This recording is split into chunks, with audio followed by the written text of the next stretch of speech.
Assalamualaikum warahmatullahi wabarakatuh.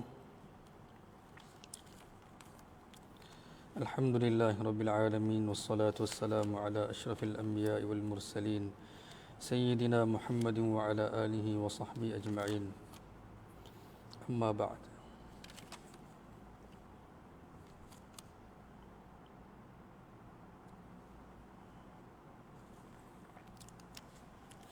A'udzu billahi minasy syaithanir rajim. Bismillahirrahmanirrahim. Wa idh ghadawta min ahlika tubawwi'ul mu'minina maqa'ida lil-qitali wallahu samii'un 'alim. Idh hammat ta'ifatani minkum an tafshala wallahu waliyuhuma wa 'ala Allahi falyatawakkalul mu'minun. Wa laqad nasarakumullahu bi Badrin wa antum adillah fattaqullaha la'allakum tashkurun. Muslimin muslimat, minta kalau boleh lagi ramai share, lagi ramai yang join lagi bersemangat majlis kita insya-Allah. Mudah-mudahan perkongsian ini kerana sayang kepada baginda sallallahu alaihi wasallam, cinta kepada para sahabat ridwanullah alaihim ajma'in, mereka yang telah memberi segala-galanya untuk agama Allah Subhanahu wa taala. Mereka sedikit pun tidak mendahulukan kepentingan mereka, keperluan mereka. Mereka sentiasa berdiri di belakang Nabi sallallahu alaihi wasallam seperti mana yang saya sebut dalam peperangan Badar, bagaimana para sahabat kata, ya Rasulullah, kami tak akan buat seperti mana kaum Nabi Musa, iaitu Bani Israel buat kepada Nabi Musa, yang mereka kata apa? Idhhab anta wa rabbuka faqatila innaha huna qa'idun. Kau pergilah wahai Musa, pergilah perang, kami duduk sini saja, tetapi kami akan, di mana saja engkau bawa kami pergi, kami akan pergi bersama dengan kamu dan kami akan berikan segala-galanya dengan taat dan tunduk, tanpa sedikit pun kami akan berundur ke belakang. Inilah sifat para sahabat ridwanullah alaihim ajma'in, sehingga Allah Subhanahu wa taala redha dengan mereka. Allah sebut dalam Al-Quran, wa kullam wa'adallahu al-husna. Semua mereka Allah janjikan kebaikan. Seperti yang kita dah dengar kisah peperangan Badar, ianya bergantung kepada peperangan Badar. Sebab apa berlaku peperangan Uhud adalah kerana sebab yang sama, bukan sebab yang sama, kerana berlakunya peperangan Badar. Kerana berlakunya peperangan Badar, maka untuk itulah mereka adakan peperangan Uhud. Abu Sufyan kan, bila dia pulang bawa barang dagangan selamat, dia pulang tapi dia dapat tahu akan kekalahan, maka barisan pertama, iaitu first generasi Quraisy, semuanya Allah Subhanahu wa taala telah ambil nyawa. Ingat saya cerita kan, sehingga Abu Lahab yang tidak pergi, dia telah hantar dia punya seorang yang berhutang dengan dia, As tu. Kemudian bila dia mendera khadam Abbas atau Ummu Fadal, kemudiannya dia jatuh sakit.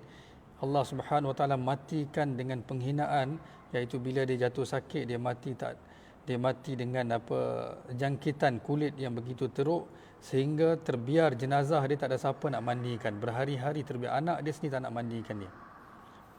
Anak Abu Lahab sendiri tak nak mandikan Abu Lahab. Anak Abu Lahab, maaf kalau saya tertukar nama, kadang bukan tertukar kerana sengaja tersebut, silap. Abu Lahab, dia sampai tak ada orang mandikan dia. Terbiar, satu minggu terbiar macam tu. Mereka takut jangkit penyakit kulit, begitu Allah hinakan dia. Allah Subhanahu wa taala dah janji, liyuhiqqal haqqa wa yubtilal batila walau karihal mujrimun. Allah Subhanahu wa taala dah tetapkan kekalahan, kehancuran untuk first generasi mereka yang telah menentang baginda sallallahu alaihi wasallam. Dengar pula, kita ingat lagi peristiwa Taif, Nabi sallallahu alaihi wasallam, Nabi doa, ya Allah, jangan hancurkan mereka, kalau bukan mereka maka anak cucu mereka akan beriman kepadamu ya Allah. Lihat apa yang akan berlaku lepas peperangan Uhud dan seterusnya, bagaimana apa yang berlaku. Maka Abu Sufyan bila dia pulang tu, dia memang dah geram dah dengan apa yang berlaku ni, dia tak puas hati, maka dia panggil siapa? Safwan bin Umayyah dan Ikrimah bin Abu Jahal, yang mana kedua-dua ayah mereka terkorban di peperangan Badar. Kedua-dua maksudnya dibunuh. Bayangkan generasi pertama, ayah mereka yang jahat sangat, Abu Jahal. Dalam peperangan ni, bila ketua ataupun panglima peperangan mati, memang habis, kekalahan lah, defeated. Tak apa jelas Saya kena pegang mic lah.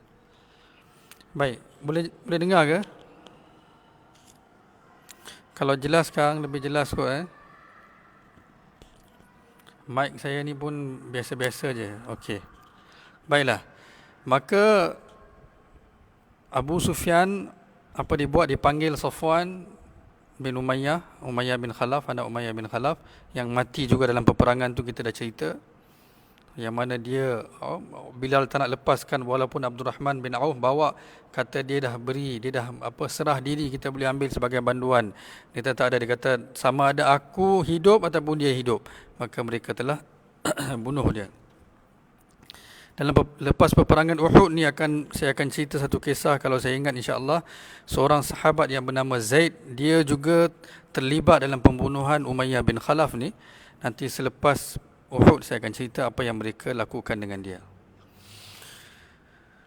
Baiklah, maka Abu Sufyan dia bawa mereka ni pergi rumah ke rumah. Sebab apa saya cerita awal dulu, mereka telah kumpulkan duit, semua barang-barang dagangan mereka berikan kepada Abu Sufyan yang bawa karavan tu, bawa barang dagangan tu pergi ke mana? Pergi ke Syria. Dalam perjalanan pulang tu, Nabi SAW nak serang mengikut perintah Allah, maka dia telah berjaya, dia keluar daripada Yambu'. Dia pergi ke jalan Yambu', maka dia telah balik ke kota Mekah. Dia selamat bawa. Dia dah kata dah jangan serang sebab barang selamat. Tapi Abu Jahal kata tak. Dia kata kita nak tunjuk juga keberanian kita, kita akan pergi. Jadi sebelum tu Abu Sufyan, sebelum peristiwa ni, saya teringat, memang bila kita cerita ni, cerita lain akan datang. Jadi saya cerita sambil-sambil, kita pun tak ada rushing kan. InsyaAllah bila dah mula saya akan teruskan siri ni. Jadi sebelum peristiwa yang dia nak buat persiapan untuk Uhud ni, dia pernah serang 2 kali. Satu kali dia serang, dia panggil sariyah sawik. Sawik ni adalah makanan manisan yang dibuat daripada kurma dan susu. Mereka bekukan seperti manisan yang mereka akan bawa bila mereka travel jauh di padang pasir supaya mereka dapat makan. Jadi itu pun dia, sebab apa, dia sumpah. Lepas dia bawa balik itu, dia sumpah. Dia kata selagi aku tak pergi balas atas apa yang mereka lakukan di dalam peperangan Badar ni, sebab dia dipertanggungjawab, kata engkau nya pasal lah, engkau tak dapat selamatkan barang, engkau tak dapat nak bawa balik, mereka serang kita dan mereka dah bunuh kita, keluar untuk serang mereka dan mati semua first generasi kita, orang ketua-ketua besar kita Quraisy. Maka dia buat serangan demi serangan tu. Satu serangan dia buat tu, dia bawa orang, dia pergi kan, dia pergi dekat-dekat sampai ke Madinah, dia bakar kebun-kebun kurma. Tapi bila sahabat keluar nak serang, dia keluar lintang pukang lari sehingga terjatuh makanan manisan ni, sehingga nama pun dinama Sariyah Sawiq kan. Begitu juga sebelum tu ada tension yang dibuat oleh seorang nama Ka'ab bin Al-Ashraf. Dia ibu dia Yahudi, bapa dia Arab. Jadi dalam Yahudi ni keturunan ikut ibu, ikut orang Arab pula, orang Islam pula keturunan daripada ayah. Jadi dia ni dalam dua-dua ni mereka kata dia memang hebat. Dia Arab pun Arab, Yahudi pun Yahudi. Dia memang orang Yahudi lah. Dia orang Yahudi. Dia duduk dengan Banu Nadir. Dia ada dia punya kubu dia sendiri. Dia memang kaya raya, handsome, memang perempuan suka dia. Saya cerita dulu latar belakang sebelum berlaku peperangan Uhud supaya kita dapat tahu apa yang berlaku lagi dekat-dekat nak sebelum Uhud, yang mana lepas dia tak puas hati tu, dia buat serangan besar. Uhud ni serangan besar. Serangan tu untuk apa? Untuk perniagaan basically. Bila mana Badar berlaku, dia dah kata dah tak selamat dah perjalanan peperangan kita. Nabi SAW dah tutup jalan dah, kami tak boleh nak berniaga. Ada sekali tu dia keluar daripada jalan Iraq kan, dia elakkan jalan ni. Itu yang Allah sebut ila fihim rihlatash syita'i was-saif. Mereka punya sumber kehidupan mereka dengan rihlah asy-syita' was-saif. Itu perjalanan mereka pergi ke Syria, import export lah basically, dan ke negara Arab. Mereka cuba keluar daripada jalan Iraq ni pun, bila Nabi SAW dapat berita, Nabi SAW dapat wahyu daripada Allah, Nabi hantar Zaid bin Harithah, dia telah serang dan dia telah bawa barang pampasan tu, binatang dan barang perniagaan tu semua ke Madinatul Munawwarah. Jadi Allah Subhanahu wa taala seperti sebut dalam surah Al-Anfal, wa idh ya'idukumullahu ihda ta'ifataini annaha lakum wa tawadduna anna ghayra dhati syaukati takunu lakum. Kata kamu nak barang dagangan tu Allah, tapi kami prefer untuk kamu bertemu dengan mereka dan perang. Maka sekarang ni itu pun mereka dah dapat dah. Barang dagangan pun mereka dapat, Allah bagi kepada mereka. Itu kemenangan atas pengorbanan mereka, dikeluarkan daripada rumah mereka, dihalau, dihina, dikutuk, disakiti, pelbagai perkara yang berlaku kan dalam penghijrahan Nabi sallallahu alaihi wasallam. Maka Ka'ab al-Ashraf ni dia seorang yang saya cerita tadi, bapa dia Arab, mak dia Yahudi. Jadi orang Yahudi pun hormat dia, dia handsome lain macam. Kan bila campur ni memang handsome lain macam. Dia bawa berita pergi jumpa Abu Sufyan, maksudnya dia jadi apa? Spy untuk bagi tahu Abu Sufyan jalan-jalan untuk serang orang Islam. Dia pergi mesyuarat di sana.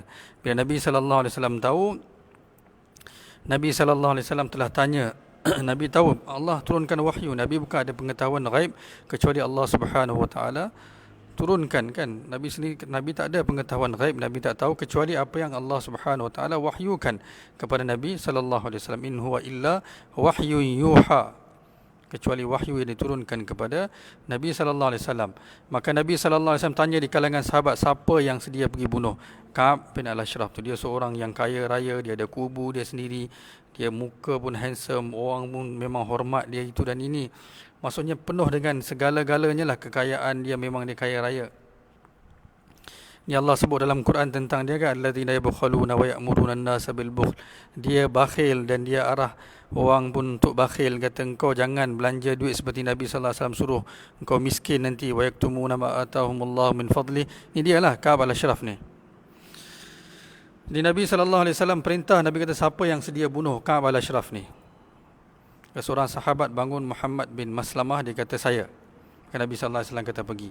Bila Ka'ab bin Maslamah dia dah kata dia akan bunuh Ka'ab al-Ashraf ni, dia balik beberapa hari, dia sedih, takut, kan, sampai dia tak berapa hari tak makan. Nabi sallallahu alaihi wasallam dapat berita, kata apa jadi Muhammad, kan, sahabat Nabi sallallahu alaihi wasallam. Maka dia kata, ya Rasulullah, saya dah janji dengan Tuhan, saya akan apa, ya Rasulullah, saya akan bunuh Ka'ab al-Ashraf, tapi saya pun tak tahu sekarang ni sama ada saya boleh ke tidak, sebab dia ni adalah kawan mereka. Daripada dulu lagi dia berkawan dengan orang Yahudi, Banu Nadir ni. Jadi dia kata saya pun tak tahu. Nabi sallallahu alaihi wasallam kata, kerja engkau adalah melaksanakan, menunaikan apa yang kau janji dan azam. Selain daripada itu, kemenangan Allah Subhanahu Wa Taala akan berikan. Maka dia kata, oleh itu ya Rasulullah, kau benarkan aku cakap apa saja. Nabi kata boleh, kan, peperangan itu adalah penipuan. Nabi kata cakaplah apa nak cakap. Dia pergi jumpa, maka dia pun keluar, dia pergi jumpa, first meeting dia pergi jumpa Ka'ab al-Ashraf di tempat dia, di kubu dia, di mana orang ramai datang jumpa dia. Jadi bila nampak Muhammad bin Maslamah, kan, dia pun datang, tak bawa apa-apa senjata, dengan tangan kosong itu datang jumpa, kan. Dia pun tak rasalah takut, dan lebih-lebih lagi dia kawan lama, dia takkanlah dia kata datang untuk tujuan yang seperti itu. Jadi bila dia bertemu dengan Ka'ab bin al-Ashraf ni, ditanya ada apa. Dia kata, engkau tahulah Nabi sallallahu alaihi wasallam minta apa, keluarkan zakat, minta belanja duit, kan. Dia saja buat cerita, dia kata aku pun tak puas hatilah Nabi minta, kan. Dia kata sedangkan dia kata betul kan aku cakap jangan bagi duit kepada Nabi Muhammad sallallahu alaihi wasallam. Panjanglah, dia kata jangan buat itu, jangan dengar. Kata aku dah kata dah. Jadi dia pun dah mula comfort dengan Muhammad bin Maslamah, kata ni geng. Zaman tu selepas peperangan Badar, tak ada orang musyrikin lagi dah di kota Madinah. Yang ada musyrikin ni jadi munafik, seperti Abdullah bin Ubay bin Salul. Saya akan cerita apa yang dia buat. Maka dia kata kepada Ka'ab al-Ashraf, dia kata macam inilah, dia kata aku nak belanja, aku perlukan duit untuk, kalau aku tiba-tiba keluar daripada pasukan Nabi sallallahu alaihi wasallam, nanti dia orang tahu, jadi aku perlahan-lahan lah. Jadi sekarang ni aku kena belanjakan duit aku juga, kan. Jadi boleh tak aku berhutang? Dia kata boleh. Dia kata tapi kau kena faham lah, dia kata kalau berhutang kau kena letak lah apa-apa, kan, collateral. Apa kau nak letak? Dia kata kau main letak isteri kau kat sini, dia kata. Maka dia pura-pura tak terkejut lah. Dia kata yang mana boleh, dia kata, kan. Dia cuba-cuba buat macam tukar cerita. Saya kata mana boleh. Dia kata engkau handsome, nanti kalau isteri saya terpikat dengan kau susah. Dia tukar cerita. Dia kata kalau macam tu kau letak anak engkau, kan. Dia kata anak, dia kata mana boleh nanti, kan, anak aku kata apalah ayah, dia kata, kan, untuk duit engkau telah gadaikan aku, kan. Dia kata untuk duit engkau gadaikan aku. Dia kata jadi apa engkau boleh buat? Dia kata macam inilah, dia kata zaman dulu senjata, pedang apa semua ni mahal. Dan orang Arab bukan buat sini, mereka pun import. Jadi memang dalam peperangan pun, kan, pampasan harta rampasan peperangan yang paling bernilai pun mereka kira inilah senjata-senjata peperangan ni dikira sebagai yang paling bernilai, sebab tu dalam peperangan Badar kan, bila Abdul Rahman bin Auf dia berhadapan, dia dapat tangkap Umayyah bin Khalaf kan. Abdul Rahman bin Auf kata, okeylah jomlah pergi, dia dah nampak dah, dia kata kau punya pedang-pedang ni semua kan, maksudnya mestilah dapat kepada dia sebab dia yang tangkap. Maka masa tu Umayyah kata, ini tak ada apa ni, dia kata ini kira trailer saja, dia kata saya ada banyak lagi harta saya nak bagi kepada engkau, dia kata engkau lepaskan saya kan, ataupun jangan bunuh saya, ambil saya sebagai banduan saja. Dia berbalik kepada cerita tadi, Ka'ab bin Al-Ashraf ni dia kata boleh juga, dia kata bagus juga tu idea tu, dia kata bagus. Dia kata engkau bawa engkau punya pedang, senjata yang kau ada yang bernilai, yang boleh engkau gadai, pajak kepada saya. Kemudian saya akan berikanlah kan, saya akan berikan kepada engkau duit pinjaman yang kau perlukan kan. Jadi dia pun bawa. Bila dengar penipuan ni, mereka berpakat dengan satu dua orang lagi. Mereka orang Islam juga pergi sekali bagi tahu kepada Ka'ab bin Al-Ashraf, kata okey kalau macam tu kau boleh bagi kepada Ka'ab duit, kami pun nak. Jadi supaya mereka boleh datang bersama-sama bawa senjata pedang nanti nak pergi kubu dia kan. Mereka ni ada kubu orang-orang Yahudi yang datang menetap di sekitar kota Madinah. Mereka buat fortresses, mereka buat kubu-kubu mereka, bukan rumah-rumah kecil. Itu Allah Subhanahu wa taala sebut dalam surah Al-Hasyr, ma dhanantum ay yakhruju wa dhannu annahum mani'atum husunuhum min Allah. Mereka sangka bahawa kubu-kubu mereka boleh selamatkan mereka daripada Allah Subhanahu wa taala. Fa atahumullahu min haitsu lam yahtasibu wa qadhafa fi qulubihimur ru'ba yukhribuna buyutahum bi aydihim wa aydil mu'minin. Nanti kita cerita selepas perang Uhud ni bagaimana Banu Nadir mereka akan buat dengan kubu apa mereka buat. Allah akan hancurkan semua ni dengan kuasa Allah Subhanahu wa taala.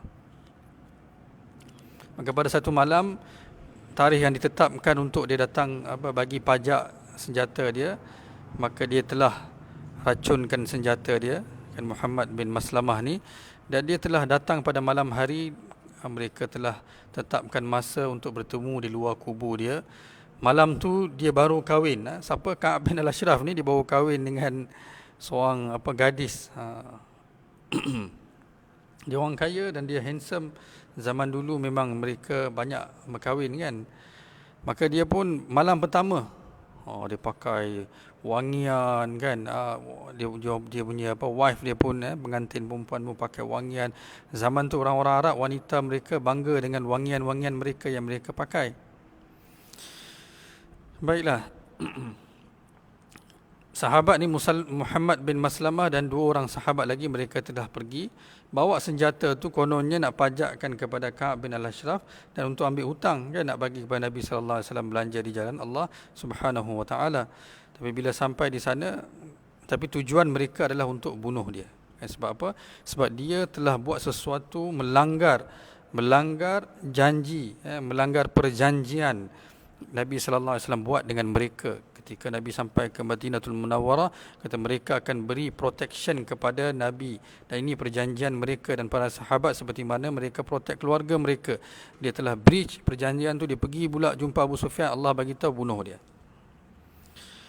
Maka Muhammad bin Maslamah, dia ni pula, Ka'ab bin Al-Ashraf ni bukan calang-calang orang, dia memang orang yang berani, warrior yang pandai taktik peperangan. Jadi malam tu bila dia dengar ada orang panggil daripada bawah, Ka'ab kan, kami dah datang ni. Dia kata kepada isteri dia, dia kata baiklah, kata kau tunggu sekejap, dia kata saya nak pergi. Maka isteri yang baru dia tu kata, dia kata engkau seorang ahli perang kan, warrior kan, panglima, jadi engkau mana boleh, jangan pergi tangan kosong, bawa senjata, dia kata. Mana tahu ada orang serang kau nanti. Tak adalah, dia kata dia orang ni, Muhammad bin Maslamah ni kawan lama saya. Dia pun datang nak berhutang dengan saya, dan dia bawa dua orang lagi nak berhutang. Mereka bawa senjata untuk mereka pajak kepada saya, seperti mana yang saya minta kolateral daripada mereka.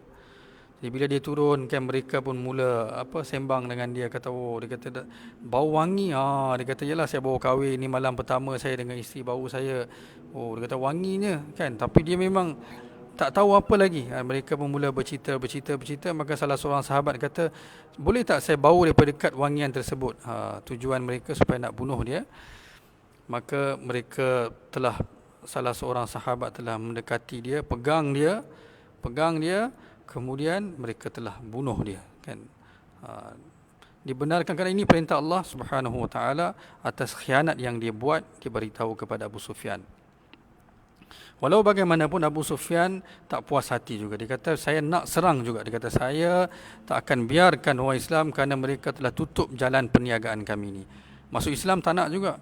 Tapi seperti saya cerita, ni kena dengar dengan baik. Barisan generasi awal ni mereka mengingkari Nabi SAW dalam keadaan mereka tahu Nabi itu benar. Abu Jahal tahu Nabi benar, Abu Lahab tahu Nabi benar, Umayyah bin Khalaf tahu Nabi benar.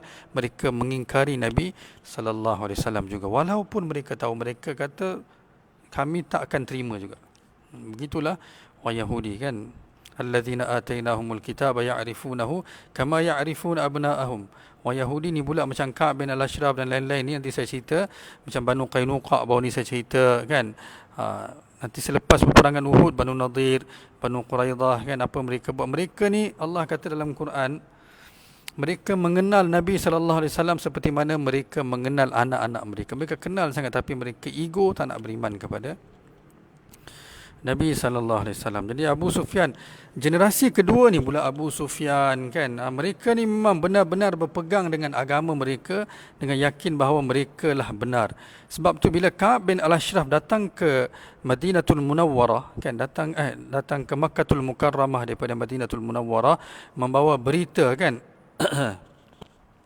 membawa berita kepada Abu Sufyan tentang perancangan ataupun macam mana kau nak attack Nabi SAW. Abu Sufyan tanya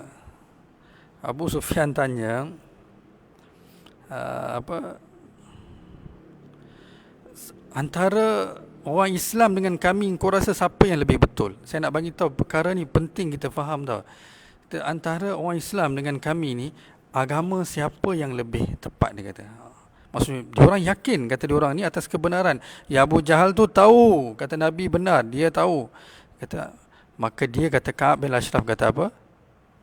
Allah sebut dalam surah An-Nisa, kan, alladzina atainahumul kitaba alam tara ila alladzina utu nasiban minal kitabi yu'minuna bil jibti wat taghut fayaquluna lil ladzina kafaru haula'i ahda minal ladzina amanu sabila. Dia kata ahda minal ladzina amanu sabila. Dia kata korang ni lebih tepat lagi, lebih tepat lagi sebenarnya. Dia cakap tu saja, ahda minal ladzina amanu. Ni ayat dia ni. Allah sebut dalam Quran ni. Ka'b bin Al-Ashraf lah kata. Jadi mereka yang second generasi ni kebanyakan beriman bahawa syirik mereka tu benar. Maksudnya agama mereka itu benar. Mereka beriman dengan Lat, Uzza ni benar.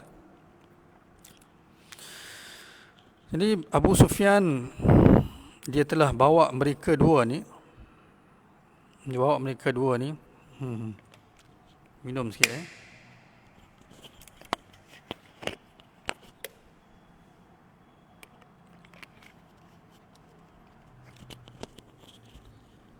Boleh. Abu Sufyan dia bawa siapa tadi saya cerita? Dia bawa Ikrimah bin Abu Jahal dan dia bawa Safwan bin Umayyah pergi rumah ke rumah. Dia kata, engkau dapat keuntungan, aku bawa pulang dengan selamat barang perniagaan tu, sekarang pulangkan balik, kata. Pulangkan balik, dia kata. Kita nak kena attack Nabi SAW. Itu Allah sebut dalam Quran, innal ladzina kafaru yunfiquna amwalahum liyasuddu an sabilillah. Kata mereka, orang yang kufur ni, yang mana mengkufuri Allah, mengingkari Allah Subhanahu wa taala, mereka belanjakan harta mereka untuk menghalang apa agama Allah Subhanahu wa taala. Allah Subhanahu wa taala berfirman, fasayunfiqunaha, mereka akan belanja. Ayat ni turun selepas Badar, tapi Allah bagi tahu lagi gambaran yang akan berlaku, iaitu peperangan Uhud. Fasayunfiqunaha summa takunu alaihim hasratan summa yughlabun, kan. Allah kata mereka akan belanja, tapi mereka akan rugi dan mereka akan dikalahkan, ditewaskan. Peperangan Badar ni liyuhiqqal haqqa, saya sebut, kan. Allah nak tetapkan kebenaran ni, liyamizallahu al-khabitha minat tayyib. Peperangan Uhud ni dalam masa mereka serang daripada kota Mekah, dan begitu juga apa yang berlaku di Madinatul Munawwarah, Allah akan asingkan para munafik daripada mukminin. Liyamizallahu al-khabitha minat tayyib wa yaj'al al-khabitha ba'dahu 'ala ba'd. Ini Allah Subhanahu wa taala akan buat, dan saya akan cerita bagaimana Allah Subhanahu wa taala buat. Baiklah. Dia pergi rumah ke rumah, dia kata belanja duit. Keluarkan kata duit semua ni, kita perlu belanja besar untuk perang ni sebab kita memang kali ni nak buat serangan maut yang memang mereka tak selamat lagi, kata semua.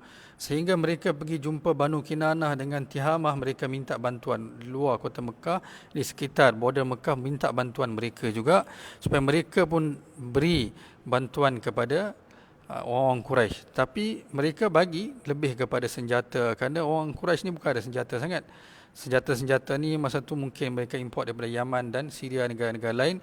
Mereka ni bukannya yang membuat senjata. Di Banu Kinanah mungkin telah hantar pekerja-pekerja mereka beserta dengan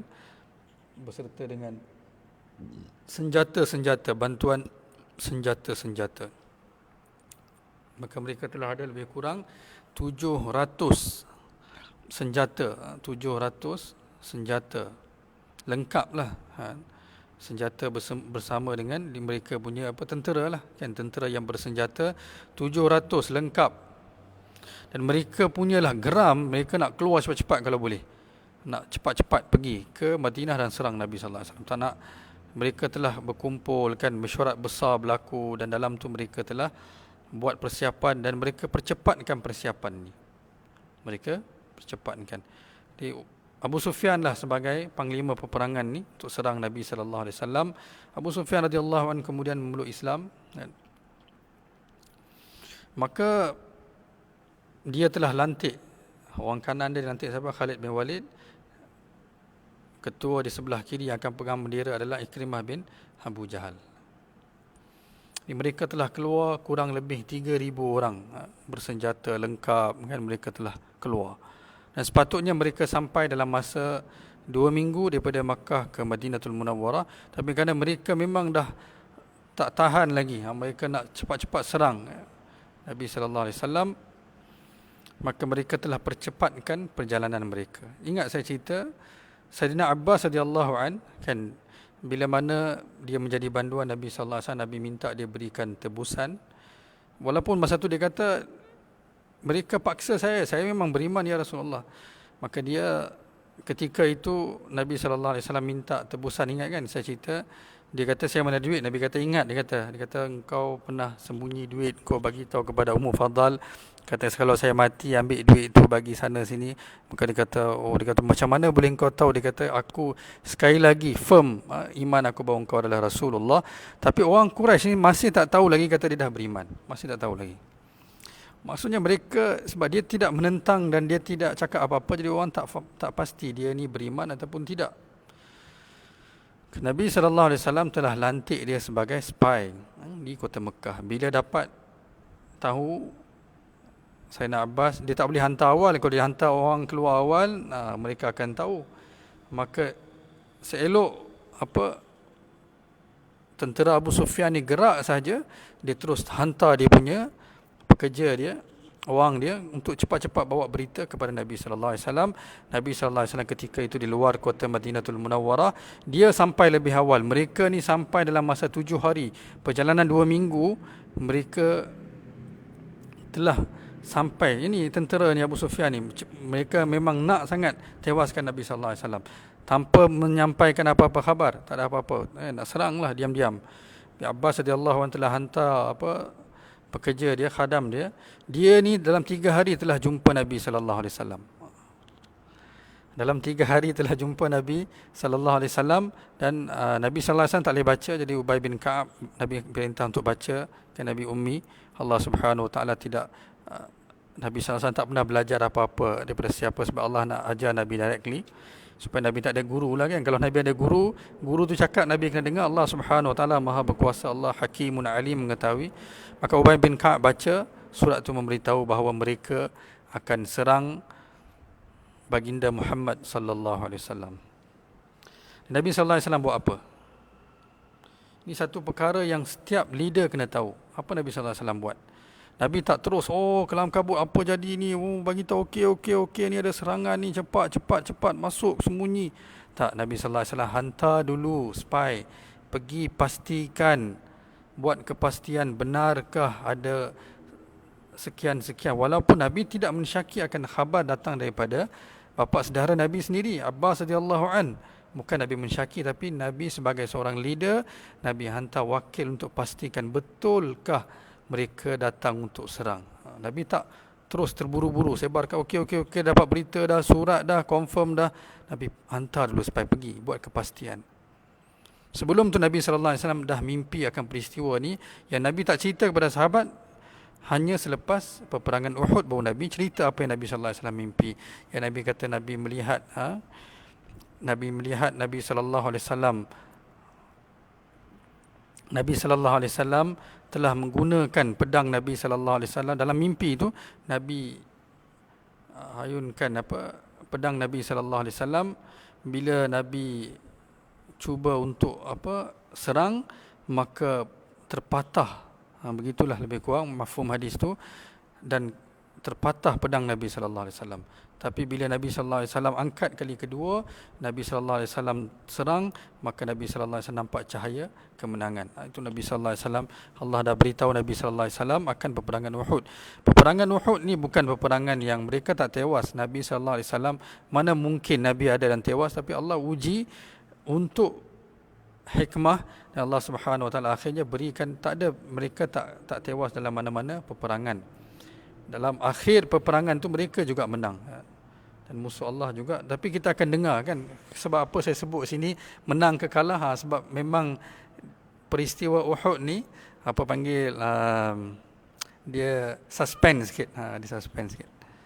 Tapi hebatlah para sahabat ridwanullah alaihim ajma'in kan. Kalau kita kan cuba datang berita kata kena perang, kita kata oh ini mana boleh itu. Tapi sahabat Nabi sallallahu alaihi wasallam kan, bila Nabi sebut Allahu Akbar, mereka semua kata okey, ini mesti ada sesuatu. Mereka bersedia akan bangun dengan Nabi sallallahu alaihi wasallam. Bukan takut, dengan gembira, sebab mereka tahu kalau Nabi sebut Allahu Akbar ni memang menang. Begitu para sahabat. Tak perlu Nabi bagi syarahan panjang lebar. Baiklah, dah azan isyak dah, saya pun kan dah nak solat isyak. Walau bagaimanapun, Nabi sallallahu alaihi wasallam kemudian Nabi konsult dengan beberapa ketua-ketua di Madinatul Munawwarah Al-Ansar. Kan Nabi konsult dulu. Nabi tak ada terus buat announcement, tak ada panggil terus agam, tak ada. Tak panggil mesyuarat agung terus. Nabi sallallahu alaihi wasallam sembang dengan ketua dulu, kata mereka akan serang kota Madinah. Jadi ini berita yang saya sampaikan, dan saya dah hantar spy, dan mereka telah confirmkan, kata memang benar ada serangan yang akan datang, dan mereka sedang datang dengan tentera dan yang equip dengan senjata. 3,000 orang, 700 binatang tentera yang bersenjata penuh. Kemudian Nabi sallallahu alaihi wasallam telah panggil mesyuarat. Nabi sallallahu alaihi wasallam telah panggil mesyuarat dan telah kumpulkan semua orang. Ini secara umumnya Nabi sallallahu alaihi wasallam panggil keseluruhan mereka yang ada dengan short notice untuk berkumpul. Para sahabat ridwanullah alaihim ajma'in, mereka ni sanggup berikan nyawa untuk Nabi sallallahu alaihi wasallam. Mereka tak akan takut kan, kalau duduk dengan Nabi, tak, bahkan mereka yakin kan. Sebab tu dalam bila utusan Nabi sallallahu alaihi wasallam dibunuh kan, dia sebut kata fustu wa rabbil Ka'bah. Dia ditikam daripada belakang kan sampai terkeluar isi perut dia. Apa dia kata? Dia kata fustu. Dia kata aku dah berjaya dengan nama Allah kan. Begitu mereka yakin kalau mereka tewas pun, kalau mereka syahid pun, Allah Subhanahu Wa Taala telah sediakan syurga buat mereka. Sayanglah kita yang mana tak pernah bersemangat seperti para sahabat. Apapun Allah Subhanahu Wa Taala telah jadikan kita daripada umat Nabi Muhammad sallallahu alaihi wasallam. Maka Nabi sallallahu alaihi wasallam telah bermesyuarah, wasyawirhum fil amr. Nabi telah bermesyuarah. Kisah peperangan Badar ni pula Allah Subhanahu Wa Taala banyak cerita dalam surah Ali Imran, dalam surah Ali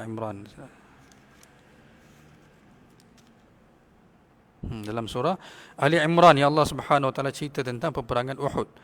Boleh lihat dalam peperangan, memang detail lah dalam berkenaan peperangan Uhud yang Allah cerita dalam surah Ali Imran. Seperti mana saya sebut, peperangan Badar Allah cerita dalam surah Al-Anfal dengan detail. Peperangan Uhud Allah Subhanahu Wa Taala cerita dengan detail dalam surah Ali Imran kan. Bolehlah baca kan.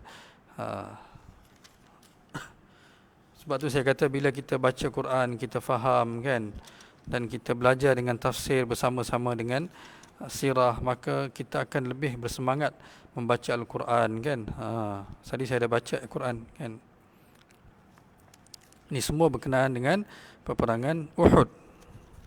Satu Allah Subhanahu wa taala cerita kan, "Iyamsaskum qarhun faqad massal qauma qarhun mithluh wa tilkal ayyam nudawiluha bainan nas." Ini semua berkenaan dengan peperangan Uhud kan.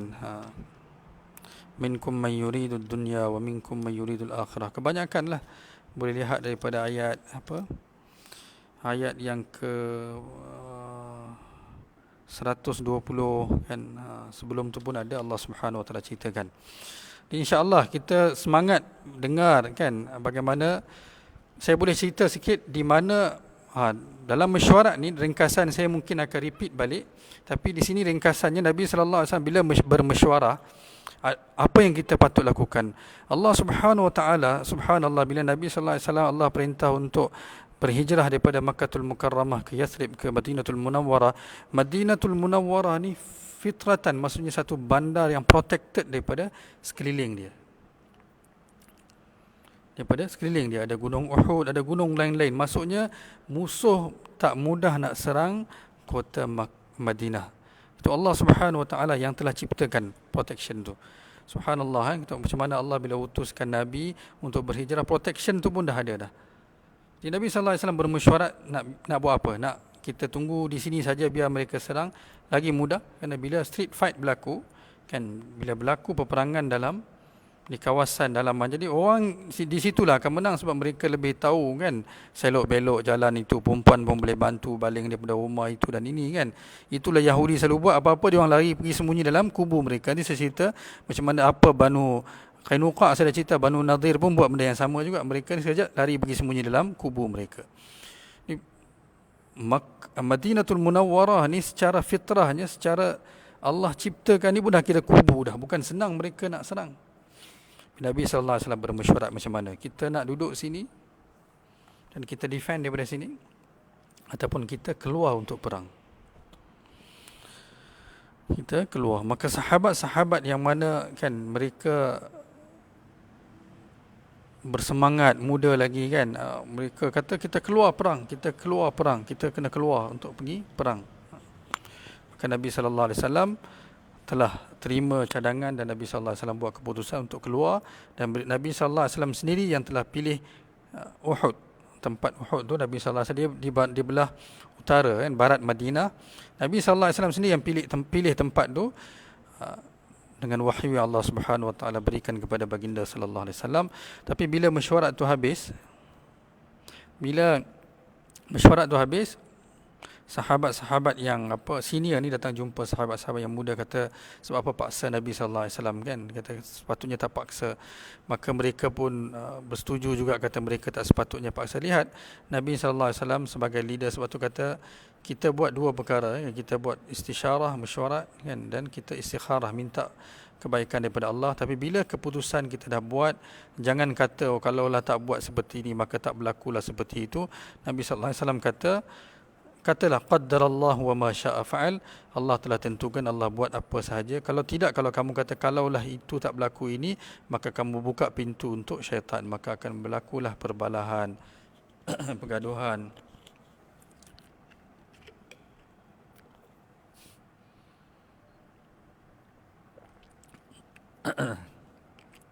Saya pun dah lapar ni sebenarnya.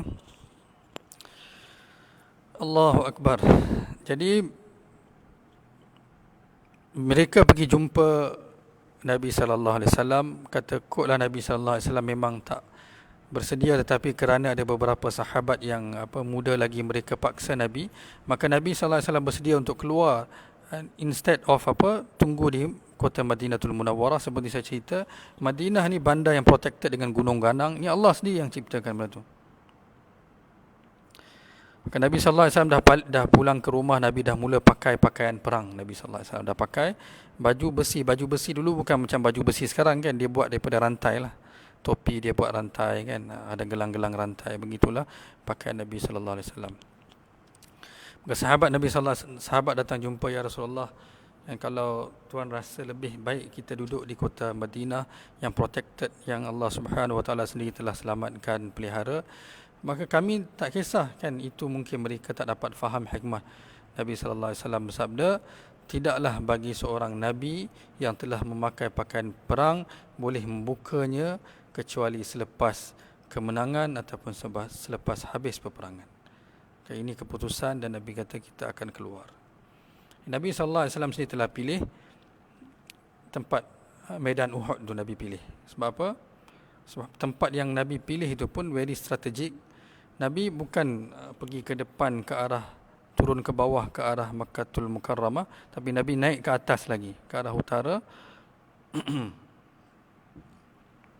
Kalau kita lihat map dia, Nabi sallallahu alaihi wasallam pilih gunung Uhud tu, dia besar. Uhud ni bukan satu gunung, di satu kawasan dia ada gunung-gunung Uhud. Gunung-gunung Uhud kan, di gunung. Itulah yang dikatakan apa yang berlaku kan, bila apa tentera Islam lihat musuh dah lari kan. Masa tu Khalid bin Walid dia pusing kan, ada riwayat kata dia pusing daripada atas, dia pusing balik gunung Uhud tu, dia datang serang balik. Orang Islam tak sedar sebab dah lama sangat kan. Ada yang mengatakan dia datang daripada depan, nanti saya ceritalah sedikit detail. Walau bagaimanapun Nabi sallallahu alaihi wasallam sendiri telah pilih tempat tu dan very strategic. Maksudnya belakang mereka akan ada gunung Uhud dan mereka telah buat satu kawasan yang mana mereka akan tetapkan pemanah-pemanah di atas tu, di atas gunung Uhud, dan mereka akan serang dan mereka ambil satu penjuru penjuru di gunung Uhud. Mereka duduk di sini dan mereka tahu musyrikin akan datang daripada sini dan mereka telah tetapkan pemanah-pemanah. Maksudnya very strategic, yang mana Nabi sallallahu alaihi wasallam walaupun bilangan umat Islam ketika itu mungkin dalam 700 orang nak berlawanan dengan mereka 1000 orang, tapi nanti saya cerita 300 orang ni munafiqin yang mana telah ikut Abdullah bin Ubay bin Salul. Mereka telah mufaraqah dan mereka telah kata Rasulullah tak dengar cakap kami, buat apa kami nak dengar cakap Rasulullah. Kan begitu teruk sekali Abdullah bin Ubay bin Salul. Sebab tu Nabi kata peperangan Uhud ni Allah nak bezakan, Allah nak pisahkan Yahudi, orang Islam dengan munafik. Saya dah mula salah sebut ni. Ini menunjukkan saya dah lapar dan saya dah penat sikit. InsyaAllah kita akan sambung lagi. Dan Nabi tetapkan tentera Islam di medan Uhud tu dengan susunan yang hebat sehingga mereka nampak banyak, mereka nampak takut. InsyaAllah sampai sini kita akan sambung lagi. Mudah-mudahan Allah berikan taufik untuk kita belajar semua sirah baginda sallallahu alaihi wasallam dan ambil pengajaran daripada sirah baginda sallallahu alaihi wasallam. Betapa beraninya para sahabat ridwanullah alaihim ajmain. Kita akan lihat dalam mereka memelihara defend Nabi sallallahu alaihi wasallam dan juga dalam mereka memelihara agama Allah Subhanahu wa taala. Inilah tujuan mereka berperang, untuk meninggikan litakuna kalimatullahi al-ulya, untuk mereka tinggikan kalimah Allah Subhanahu wa taala, sehingga akhirnya kita juga lahir sebagai orang Islam pada hari ini, sehingga sampai kepada kita agama yang dibawa oleh kekasih kita, kekasih Allah Subhanahu wa taala baginda Muhammad sallallahu alaihi wasallam, yang juga tercedera dalam peperangan ini, menunjukkan kata Nabi juga telah tumpahkan darah untuk kita semua. Nabi pun telah tumpahkan darah. Kita ni siapa kan? Urdu kata kiskit ki moli ho, kiskit ki moli ho. Kita ni siapa kan? Kita pun kena korban untuk agama Allah. Apa yang kita mampu kan, harta kita, insya-Allah. Kita akan sambung lagi. Setakat ini malam ni, subhanallah bihamdi, subhanakallahumma bihamdika, nasyhadu an la ilaha illa anta, nastaghfiruka wa natubu ilaik. Dan kita boleh tolong share, mudah-mudahan Allah Subhanahu wa taala beri manfaat kepada ramai orang.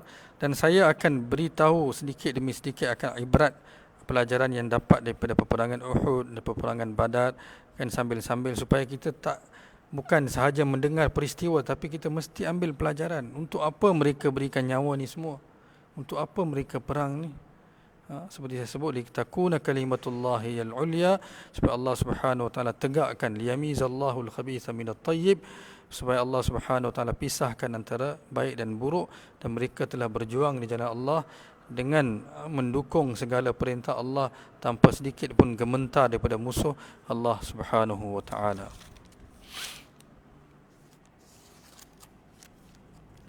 Allah berfirman dalam surah Ali Imran, am hasibtum man tadkhulul jannah walamma ya'lamillahu alladhina jahadu minkum wa ya'lamus sabirin. Allah kata, kau ingat boleh masuk syurga ke, sedangkan kan kamu tak tahu bagaimana mereka berjihad di jalan Allah Subhanahu wa taala. Dan walamma ya'lamillahu alladhina jahadu minkum wa ya'lamus sabirin. Allah Subhanahu wa taala kata, aku akan tengok kan siapa yang sedia untuk bermujahadah di jalan Allah Subhanahu wa taala. Allah Subhanahu wa taala kata, kami tahu siapa yang bersedia untuk bersabar dan bermujahadah, bersusah demi agama Allah Subhanahu wa taala. Assalamualaikum warahmatullahi wabarakatuh.